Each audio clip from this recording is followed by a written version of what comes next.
नमस्कार, मुंबई तकच्या कायद्याचं बोला या विशेष कार्यक्रमामध्ये आपल्या सगळ्यांचं स्वागत। मी अनुजा। आजचा विषय आपण घेतलेला आहे तो अगदी नोकरदार वर्गासाठी फार महत्त्वाचा आहे आणि तो म्हणजे नोटीस पिरियड।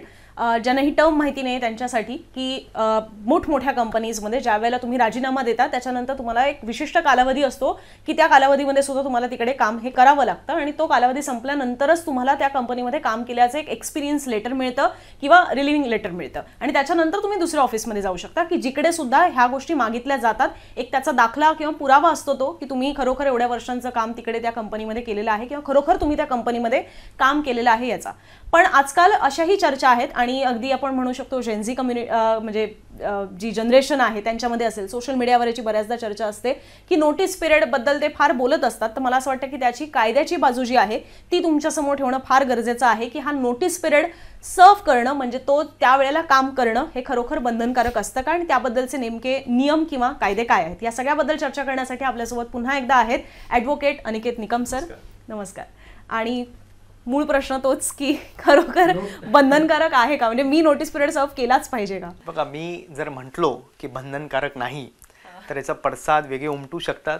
लोक पाठोपाठ त्यांचे रेझिग्नेशन्स देतील without serving any notice period. पण कायदा असा आहे की एखाद्या कंपनीमध्ये जेव्हा तुम्ही कामाला लागतात आणि तुमचं कामाचं स्वरूप बघून ती कंपनी तुम्हाला अपॉइंटमेंट लेटर ही देत असते आणि त्या अपॉइंटमेंट लेटरमध्येच नमूद केलेलं असतं की तुमचे टर्म्स अँड कंडिशन्स काय काय अटी व शर्ती असतात आणि त्यात लिहिलेलं असतं की कंपनी जर तुम्हाला सोडायची असेल तर तुम्ही 1 महिना 2 महिना 3 महिना ही नोटीस पिरियड इन ॲडव्हान्स दिली पाहिजे। जर ही तुम्ही दिली नाही म्हणजे हे तुमच्या आणि कंपनीमधला हा करार झालेला आहे, इट्स अ कॉन्ट्रॅक्ट, त्यामुळे ते निश्चित तुम्हाला बंधनकारक असतं।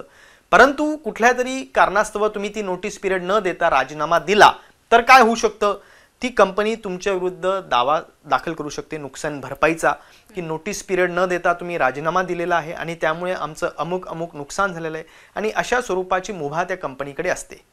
बरोबर, म्हणजे आता हा नोटीस पिरियड असण्याचंच कारण बेसिकली असं आहे की त्या व्यक्तीला सुद्धा 1 महिना यासाठी थांबवून ठेवलेलं असतं कारण ती व्यक्ती ज्या पदावर असते त्या पदावर दुसरी व्यक्ती आणेपर्यंत सुद्धा वेळ लागत असतो कारण तीही व्यक्ती कुठेतरी नोटीस पिरियड देऊन येणारी असते। तर तो 1 महिना ते पद असं रिक्त ठेवता येऊ शकत नाही म्हणून स्वाभाविकपणे ज्याने राजीनामा दिलेला आहे त्याला त्याच्यानंतर सुद्धा 1 महिना तिकडे काम करणं त्याने अपेक्षित आहे।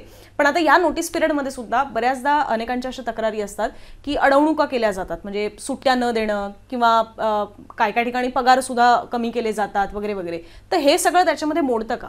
नाही, जर तुम्ही रीतसर नोटीस पिरियड दिला असेल तर कंपनी तुमची अडवणूक करू शकत नाही, तुमचा पगार थांबवू शकत नाही आणि जर तुमच्या सुट्ट्या शिल्लक असतील तर त्या नोटीस पिरियडच्या कालावधीत तुम्ही त्या सुट्ट्या वापरू शकतात, ज्याला आपण पेड लिव्हज म्हणतो।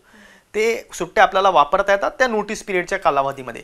परंतु नोटीस पिरियड दिल्यानंतर मुद्दामून जर कंपनी तुमची छळवणूक करत असेल, तुम्हाला मुद्दामून कॉर्नर करण्याचा प्रयत्न करत असेल तर त्या कंपनीच्या विरुद्ध देखील तुम्हाला दावा दाखल करता येतो आणि तशा स्वरूपाचे दावे देखील अगोदर दाखल झालेले आहेत। त्यामुळे हे संपूर्ण कॉन्ट्रॅक्च्युअल अरेंजमेंट असल्यामुळे तुम्हाला नोटीस पिरियड देणं क्रमप्राप्त आहे। परंतु नोटीस पिरियड दिल्यानंतर कंपनीने मुद्दामून तुमची हेटाळणी करणे, तुम्हाला त्रास देणे असं कंपनीला करता येत नाही। पण इन जनरल आपल्याकडे काय कायदे आहेत, म्हणजे जसं तुम्ही आता म्हणालात की कंपनी आणि त्या एम्प्लॉईमध्ये करार झालेले असतात पण त्या पलीकडे जाऊन या सगळ्याला एक सुपर पॉवर करेल असे आपल्याकडे काही कायदे हे केंद्र सरकारने तयार केले? प्रायव्हेट कंपनीला मॉनिटर करण्यासाठी कुठलेही कायदे नाही कारण प्रत्येक कंपनीची HR पॉलिसी जी म्हणतो ती वेगवेगळी असते।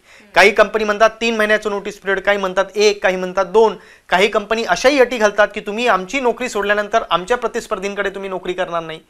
त्यामुळे असे अनेक बंधनं ते घालू शकतात, हे तुमच्यावरती असतं ती नोकरी स्वीकारायची का नाही स्वीकारायची। पण जर तुम्ही ती स्वीकारली तर तुमच्यात आणि त्यांच्यात एक एन्फोर्सेबल कॉन्ट्रॅक्ट करार होतो, ज्याला तुम्ही बांधील असतात ते देखील बांधील असतात। परंतु असं असताना देखील तुम्ही नोटीस पिरियड जर न सर्व करता जर तुम्ही राजीनामा दिला तर कंपनीकडे कायदेशीर ऑप्शन्स असतात तुमच्या विरुद्ध कारवाई दावा दाखल करायचा। त्याच पद्धतीने जर तुम्ही नोटीस पिरियड देऊन देखील कंपनी तुम्हाला त्रास देत असेल तर तुम्ही देखील कंपनीच्या विरुद्ध कायदेशीर कारवाई करता येते। आणखीन एक महत्त्वाची गोष्ट मी अशी बघितली जी प्रॅक्टिकल असते की तुम्ही जेव्हा एखादी कंपनी सोडतात तर तुम्हाला तिथून रिलिव्हिंग लेटर लागतं आणि एक ॲप्रिसिएशनचं पत्र लागतं ज्याची मदत तुम्हाला दुसरा जॉब सिक्युअर करताना होत असते। परंतु जर तुम्ही नोटीस पिरियड न देता जर तुम्ही सोडून गेलात तर कंपनी ते तुम्हाला देत नाही।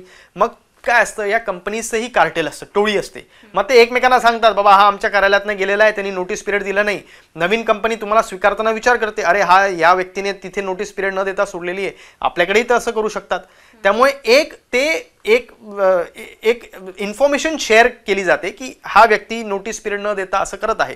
त्यामुळे जर ह्याला तुम्हाला आळा घालायचा असेल तर तुम्ही नोटीस पिरियड दिलीच पाहिजे, कारण ते तुमच्या अपॉइंटमेंट लेटरमध्ये नमूद केलं आहे. काही कारणास्तव जे तुम्हाला देता येत नसेल तर तुम्ही HR मॅनेजमेंटशी बोलून तुम्ही हा विषय तुमच्या लेवलवरती सोडवता येतो. तरी सुद्धा जर कंपनी तुम्हाला त्रास देत असेल तर निश्चित न्यायालयात तुम्हाला दाखल करताच येतो दावा. पण ज्यावेळेला मुळात अशा केसेस किती प्रमाणे हे पण पाहायला हवं, कारण की या गोष्टी बऱ्याचदा इंटरनली सॉर्ट आउट केल्या जातात किंवा इंटरनलीच एक टीम त्याचा तपास करत असते आणि त्याच्यातनं त्याचा सोक्षमोक्ष लागत असतो. पण खरोखर याबद्दलचे कायदे करण्याची गरज आहे का, आणि हे सगळं होल अँड सोल फक्त आणि फक्त त्या कंपनीचे जे काही नियम असतील त्याच्यावरच चालतं का? आता बऱ्याच ठिकाणी नियम असे अनेक संस्थांचे असू शकतात, पण त्याला सुपर पॉवर करणारे आपल्याकडे कायदे आहेत की जे कायदे हे ठरवतात की अशा पद्धतीचे नियम तुम्ही करू पण शकता की नाही, कारण त्याच्यामध्ये इनह्युमन एखादी गोष्ट असू शकते किंवा इम्प्रॅक्टिकल एखादी गोष्ट असू शकते. सो या सगळ्या गोष्टी एखादी कंपनी जर करत असेल आणि त्याच्यासाठी कुठला कायदाच नसेल तर मग ह्या केसेस कोर्टात जातात तेव्हा त्याचं काय? नाही बघा, जर कंपनी तुमची छळवणूक करत असेल, मग तुमचा लैंगिक अत्याचार जरी असला, त्यात पॉश कमिटी आता सर्वोच्च न्यायालयाचा निकाल आहे, ती कमिटी प्रत्येक कंपनीत लागते. त्यामुळे जर तुमच्या विरुद्ध ते मुद्दामून काहीतरी खोडसाळपणाने कारवाई करत असतील तर निश्चित तुम्हाला त्यांच्या विरुद्ध दाद मागता येते.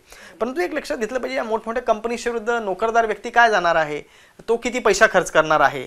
त्यामुळे अशा स्वरूपाच्या कंपनीजला नियंत्रण ठेवण्याकरता कायदा आणला पाहिजे.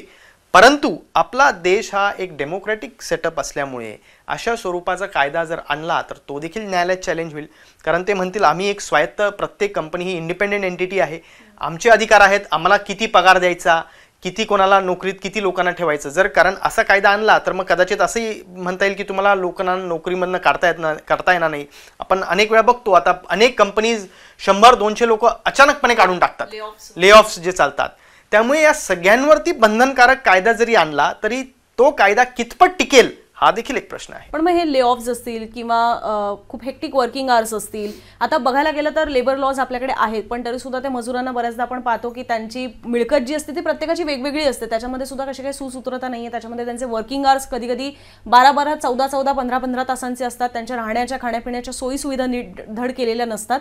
तर असाच पद्धतीने हे जर कॉर्पोरेट सेटअपमध्ये, म्हणजे ह्याचंच एक सोफिस्टिकेटेड व्हर्जन हे जर कॉर्पोरेट सेटअपमध्ये होत असेल तर त्याबद्दल काय कायदे आहेत? त्याबद्दल म्हणजे खूप अवास्तव वर्किंग आवर्स असतील, अनेक कंपनीजमध्ये आहे, अनेक लॉ फर्म्समध्ये आहे, परंतु त्याबद्दल कुठलाही कायदा नाही. आणि त्यांचं म्हणणं सरळ आहे की तुम्ही आमच्याकडे काम करू नका, आमचा काही अट्टहास नाही की तुम्ही आमच्याकडेच काम केलं पाहिजे, तुम्ही खुशाल सोडू शकता. म्हणजे ले ऑफच्या विरोधात पण तुम्ही काहीच नाही करता येत नाही, कारण कंपनीची पॉलिसी आहे. तुमचं जेव्हा अपॉइंटमेंट लेटर येते तेव्हा अपॉइंटमेंट लेटरमध्ये लिहिलेलं असतं की कंपनी एकतर्फी निर्णय घेऊ शकते. मग तुम्ही नका स्वीकारू. जर तुम्ही स्वीकारत असाल अपॉइंटमेंट आणि त्या कंपनीत कामाला रुजू होत असाल तर ते तुमचा एक त्यांचा अलिखित करार होऊन जातो किंवा लिखित करार असतो. त्यामुळे अशा स्वरूपाच्या, आता प्रत्येक परिस्थिती ही वेगवेगळी असते. कुठे तुम्हाला इट्स नॉट गव्हर्नमेंटला अपेक्षित आहे की तुम्ही एका पद्धतीनेच वागलं पाहिजे, परंतु प्रायव्हेट कंपनीजला तो विचार लागू होत नाही. प्रायव्हेट कंपनीजला ते स्वातंत्र्य असतं, त्यांना ते स्वातंत्र्य असतं, म्हणूनच तुम्हाला तेवढा पगार इथे देतात. गव्हर्नमेंटमध्ये तुम्हाला 75,000 मिळतील, इथे 5 आणि 10 लाखाचा पगार देखील मिळतो. तर ही पण एक नवीन गोष्ट आहे, मला पण आजच कळलेलं आहे सरांकडनंच हे, की अशाबद्दलचे कुठलेही ठोस कायदे आपल्याकडे नाही आहेत की जे प्रायव्हेट कंपनीजमधल्या गोष्टी रेग्युलराईज करतील. त्यामुळे तुम्ही जिकडे नोकरी करत आहात त्या नोकरीमध्ये ती जी संस्था आहे त्यांचेच कायदे हे तुमच्यावर लागू होणार आहेत. त्या विरोधात तुम्हाला आक्षेप असेल तर अर्थात कोर्ट सगळ्यांसाठीच खुलं असतं, पण प्रामुख्याने बघायला गेलं तर तुम्हाला त्याच कायद्यांचं पालन हे करावं लागणार आहे, त्याच कायद्याच्या चौकटीत तुम्हाला तिकडे वावरावं लागणार आहे. या पलीकडे जाऊन तुमचेही काही मुद्दे असतील तर ते तुम्ही खाली कॉमेंट बॉक्समधून आमच्यापर्यंत पोहोचवू शकता. तशी सगळी माहिती दिली त्याबद्दल निकम सर तुमचे खूप खूप धन्यवाद. आजच्या या एपिसोडमध्ये इथेच थांबतोय. कॅमेरामन राकेश साळस्करसह मी अनुजा, मुंबई तक.